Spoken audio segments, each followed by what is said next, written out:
Hello everyone, I am Priyanka Gaur. Welcome back to my channel learning with pace. तो आज का हमारा जो टॉपिक शुरू हो रहा है कॉग्निटिव डेवलपमेंट के बाद, वो है moral development. So basically moral development है क्या एंड किस तरीके से हर स्टेज में मोरल डेवलपमेंट डेवलप होता जाता है, किस तरीके से मोरालिटी आती जाती है बच्चे में, वो चीज़ हम यहाँ पर पढ़ेंगे। तो आज जो भी हम पढ़ेंगे उसमें हम ना मोरल डेवलपमेंट का एक जनरल आइडिया देखेंगे एंड कल वाली वीडियो में हम पियाजे एंड उससे अगले वाली वीडियो में हम कोहलबर्ग की मोरल डेवलपमेंट थियोरी पढ़ेंगे, ठीक है। लेकिन ये वीडियो स्किप मत करना, रीज़न ये है कि इस वीडियो से आपको एक जनरल आइडिया मिलेगा। बेसिकली देखिए, जैसे हमने पढ़ा था कि कॉग्निटिव डेवलपमेंट क्या है, वैसे ही हमें ये भी पता होना चाहिए कि मोरल डेवलपमेंट क्या है, ठीक है। सो मोरल डेवलपमेंट बेसिकली किसकी बात करते हैं? मोरालिटी की। सो मोरालिटी क्या है? मोरालिटी का मतलब है नैतिकता, मतलब क्या सही है, क्या गलत है, क्या करेक्ट है, क्या इनकरेक्ट है, राइट। इसके अलावा क्या करना चाहिए, क्या नहीं करना चाहिए, एथिक्स क्या होती हैं, ये सारी की सारी चीज़ें किस में आती हैं? मोरल डेवलपमेंट में आती हैं। तो मोरल डेवलपमेंट में पियाजे ने सबसे पहले अपनी थ्योरी दी थी, लेकिन पियाजे का इंटरेस्ट फिर इस रिसर्च में कम हो गया था एंड कॉग्निटिव डेवलपमेंट में उनका जो इंटरेस्ट था वो बहुत ही ज़्यादा बढ़ गया था। सिंस पियाजे का इंटरेस्ट जो है कॉग्निटिव डेवलपमेंट में ज़्यादा हो गया, तो इसीलिए उन्होंने मोरल डेवलपमेंट की थ्योरी को बीच में ही छोड़ दिया था। लेकिन जो कोहलबर्ग थे वो पियाजे की थ्योरी से एंड पियाजे से बहुत ज़्यादा इंस्पायर हुए, तो उन्होंने सोचा कि क्यों ना इसी मोरल डेवलपमेंट पर वो आगे रिसर्च शुरू करें। और फिर इस रिसर्च में हमें ये देखने को मिलता है कि जो कोहलबर्ग की थ्योरी है वो बहुत ज़्यादा फेमस हो जाती है, ठीक है। सो बेसिकली मैंने आप लोगों को मोरालिटी का मतलब बता दिया, ये भी बता दिया कि पियाजे पहले थे जिन्होंने मोरल डेवलपमेंट थियोरी प्रोवाइड की थी लेकिन बीच में छोड़ दी थी। रीज़न क्या था? सिर्फ ये रीज़न था कि उनका इंटरेस्ट कॉग्निटिव डेवलपमेंट थ्योरी में ज़्यादा हो गया था, तो वो बच्चों पर रिसर्च करने लगे थे इस चीज़ को लेकर कि भाई उनका कॉग्निटिव डेवलपमेंट कैसे होता है, राइट। अब देखो, अगर हम मोरल डेवलपमेंट की बात करें तो मोरल डेवलपमेंट भी कहीं ना कहीं आपके जो है कॉग्निटिव डेवलपमेंट से ही लिंक्ड है। कैसे? क्योंकि जो मोरालिटी होती है वो आपके कॉन्शियस, आपके सबकॉन्शियस पार्ट से रिलेटेड होती है, ठीक है। तो मैं यहाँ पर ना कुछ स्टेजेस लिखूंगी, उन स्टेजेस को हम जानेंगे, क्योंकि स्टेजेस का जनरल व्यू हम ये देखेंगे कि किस तरीके से स्टेज से बच्चा बढ़ता जाता है, मतलब एक स्टेज पार करता है फिर बच्चा दूसरी स्टेज में आता है। उसी तरीके से हम ये देखते हैं कि उसी तरीके से जैसे जैसे स्टेज बढ़ रही है वैसे वैसे बच्चे की मोरालिटी डेवलपमेंट भी हो रही है, ठीक है। तो पहला है इन्फेंसी स्टेज। अब यहाँ पर ना आपको एज वगैरह याद नहीं करनी है, तो इतनी टेंशन नहीं लेनी।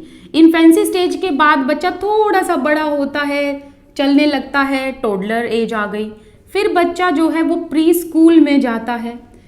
फिर इसके बाद बच्चा प्राइमरी स्कूल में जाता है। प्राइमरी स्कूल के बाद हम क्या देखते हैं कि बच्चा आ गया टीन एज में। फिर हम देखते हैं कि बच्चा अब अडल्टहुड में आ गया एंड फिर हम देखते हैं कि अब आती है लेट एडोलेसेंस। अब ये जो पॉइंट है ना, ये आपको इसमें याद नहीं करना, सिर्फ एक बेसिक आइडिया आपको समझना है, ठीक है। जैसे कि अगर हम इन्फेंसी की बात करें तो देखो, इन्फेंसी में क्या होता है, बच्चा अभी शैशवावस्था में बहुत छोटा है, क्या उसे पता होगा कि क्या गलत है, क्या सही है, व्हाट इज मोरालिटी? नहीं पता होगा ना। तो इसमें आपको ये समझना है कि इन्फेंसी स्टेज में बच्चे को पता ही नहीं होता है कि क्या मोरालिटी होती है, क्या सही होता है, क्या गलत होता है, ठीक है। सो बच्चे को नहीं पता what is right, what is wrong. उसको बस ये लगता है कि मैं सेंटर ऑफ अट्रैक्शन हूं, अगर मुझे अट्रैक्शन नहीं मिला या मुझे सेंटर में नहीं रखा गया तो दैट मीन्स वहां पर गलत हो रहा है। फॉर एग्जाम्पल, अगर बच्चा भूखा है तो बच्चे को लगता है ये गलत है। अगर बच्चा भूखा नहीं है लेकिन उसकी मम्मी उसके पास नहीं है या उसकी मम्मी ने उसे बेड पे लेटा दिया और किचन में काम करने चली गई, तो बच्चा यहाँ पर अकेला है, तो बच्चे को ये भी गलत लगता है। सो बेसिकली इन्फेंसी स्टेज में ये होता है कि जब तक इसकी बेसिक नीड पूरी हो रही है ना बच्चे की, इन्फेंट की, तब तक तो ठीक है। लेकिन जब उसकी बेसिक नीड पूरी नहीं हो रही या उसके आसपास कोई नहीं है, उसकी माँ उसके पास नहीं है, वो अपनी माँ की गोदी में नहीं है, तब उसको लगता है कि ये गलत है। ठीक है, अब आती है next stage, that is toddler. अब यहां पर बच्चा ना दूसरों के व्यू पॉइंट को समझना शुरू कर देता है। अब टोडलर बच्चे को ये समझ में आ जाता है कि हाँ भाई, दूसरे का भी अपना एक व्यू पॉइंट होता है, इस चीज को बच्चा अंडरस्टैंड करने लगता है। इसके अलावा यहां पर एक कॉन्सेप्ट डेवलप हो जाता है, कॉन्सेप्ट ऑफ शेयरिंग। ठीक है, मतलब बच्चा जो है वो चीजें शेयर करने लगता है। इसके अलावा यहां पर जिस तरीके का पेरेंट्स का रोल होगा, जिस तरीके का पेरेंट्स का बिहेवियर होगा, वो बहुत सिग्निफिकेंट होता है। क्यों? क्योंकि टोडलर एज में बच्चा अपने माता पिता को बहुत ज़्यादा ऑब्जर्व करता है, बल्कि उनको इमिटेट भी करता है। इनफैक्ट अगर माता पिता के बीच में लड़ाई होगी तो बच्चा उस चीज़ को भी इमिटेट करता है, एंड अगर माता पिता बहुत ही सॉफ्ट स्पोकन के होंगे तो बच्चा उस चीज़ को भी इमिटेट करता है। तो पेरेंट के रोल जो है वो बहुत ज़्यादा सिग्निफिकेंट रोल प्ले करते हैं इन दिस एज बेसिकली। फिर अब बच्चा जाने लगता है प्री स्कूल में, मतलब प्ले स्कूल में। मेन स्कूल तो ये हो गया प्राइमरी स्कूल, लेकिन मेन स्कूल से पहले जब बच्चा वो जहाँ पर बच्चा टॉयज के साथ खेलता है प्ले स्कूल में, तो बच्चा वहाँ जाने लगता है। प्री स्कूल में बच्चा क्या करता है, जब बच्चा यहाँ जाने लगता है तो वो उन्हीं चीज़ों को फॉलो करता है जो चीज़ें उसकी फैमिली में एक्सेप्टेड हैं, एंड उन चीज़ों को अनफॉलो करता है जो उसके घर में एक्सेप्टेड नहीं है। सो कहने का मतलब है कि प्री स्कूल में बच्चा ये कहता है कि ये चीज़ मेरे घर में होती है तो ये सही है, ये चीज़ मेरे मम्मी पापा ने मना की है तो ये गलत है, राइट। इसके अलावा बच्चा जो प्री स्कूल में होगा उसे तब तक लगता है कि वो करेक्ट है जब तक उसको रोका टोका ना जाए, अनटिल उसे रोका टोका ना जाए। दैट मीन्स कि मैं लाइन दोबारा रिपीट करती हूं कि बच्चे को जब तक उसका खुद का एक्शन सही लगता है, या बच्चे को जब तक लगता है कि मैं बिल्कुल सही हूं, अनटिल उसको रोका टोका ना जाए।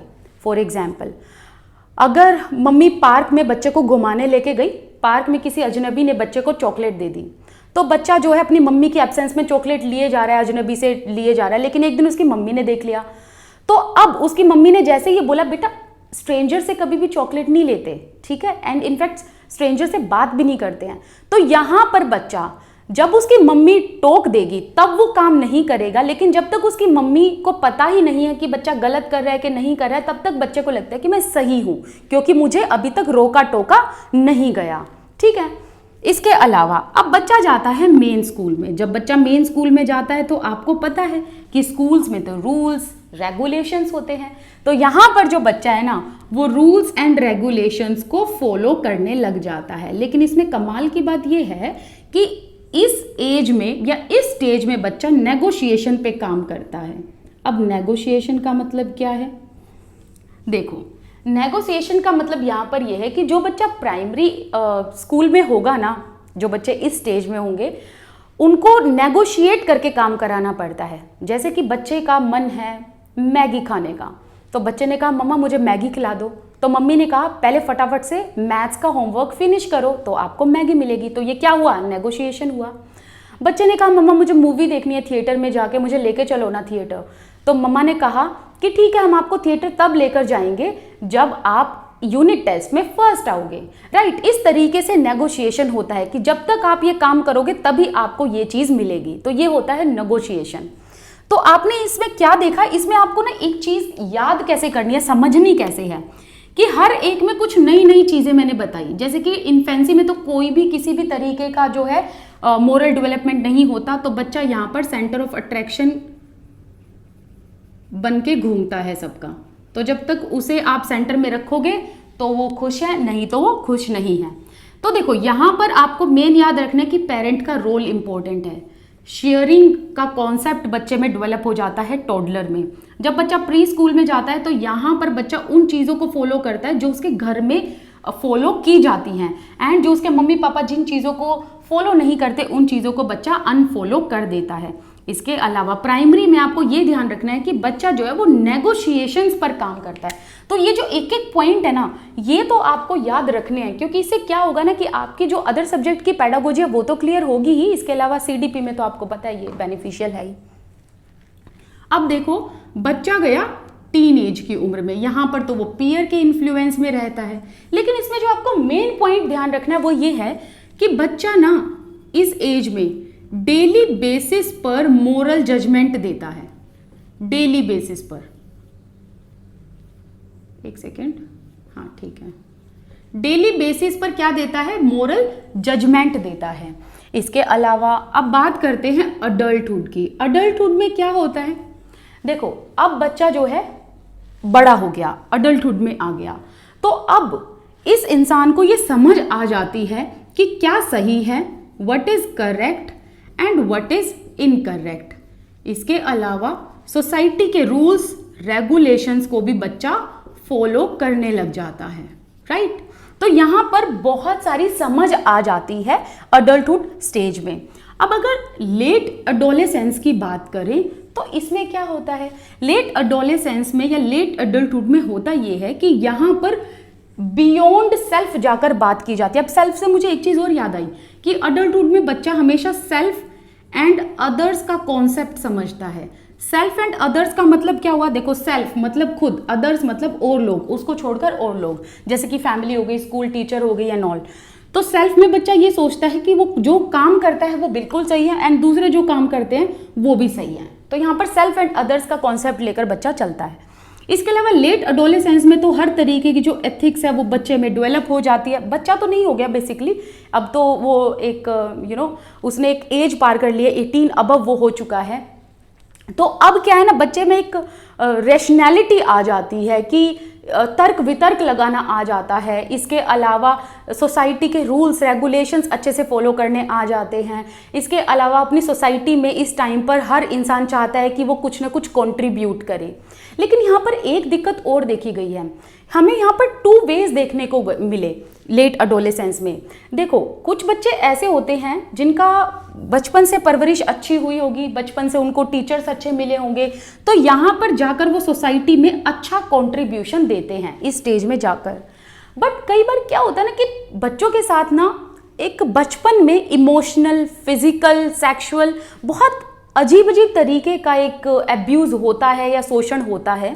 तो जैसे जैसे बच्चे बड़े होते हैं ना वैसे वैसे वो चीज़ डेवलप हो जाती है एंड वो चीज़ यहाँ पर उनको अटैक करती है।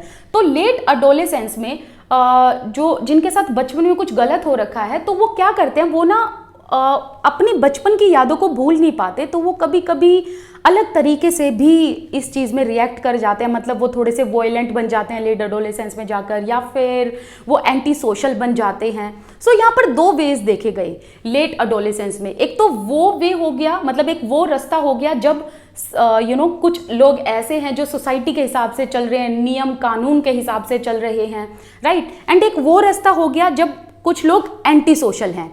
जो ये एंटी सोशल हैं तो ऐसा माना गया थियोरिस्ट का कि इनके साथ बचपन में शायद कुछ ऐसा हुआ होगा, किसी तरीके का इमोशनल, मेंटल, सेक्सुअल, फिजिकल, किसी न किसी किस्म का इनके साथ बचपन में एब्यूज हो रखा है। सो इसी वजह से ये सोसाइटी को फिर अलग नज़रिए से देखते हैं एंड ये या तो एंटी सोशल बन जाते हैं, या अगर एंटी सोशल नहीं बनते तो इनका नज़रिया थोड़ा सा जो है नॉर्मल लोगों के मुकाबले अलग होता है। तो ये जो है ये एक बेसिक सा आइडिया था। और एक चीज़ मैं बता दूं कि ये हमने जनरल आइडिया पढ़ा, ना तो ये पियाजे के अकॉर्डिंग है ना ये वाइगोत्स्की के अकॉर्डिंग है। ये जो है सिर्फ एक जनरल आइडिया है, लेकिन इससे आपको हेल्प मिलेगी पियाजे एंड मैंने अभी वाइगोत्स्की बोल दिया, मुझे कोहलबर्ग बोलना था। ना तो ये जनरल आइडिया पियाजे के अकॉर्डिंग है ना कोहलबर्ग के अकॉर्डिंग है, लेकिन जब आप उनकी थियोरी पढ़ेंगे दोनों की तो आपको इनसे बहुत हेल्प मिलने वाली है। चलिए मिलते हैं नेक्स्ट वीडियो में। और ये जो बेसिक सा कॉन्सेप्ट है आपको कैसा लगा मुझे कमेंट सेक्शन में ज़रूर बताइएगा। Thank you so much for watching this video. Bye bye, thank you.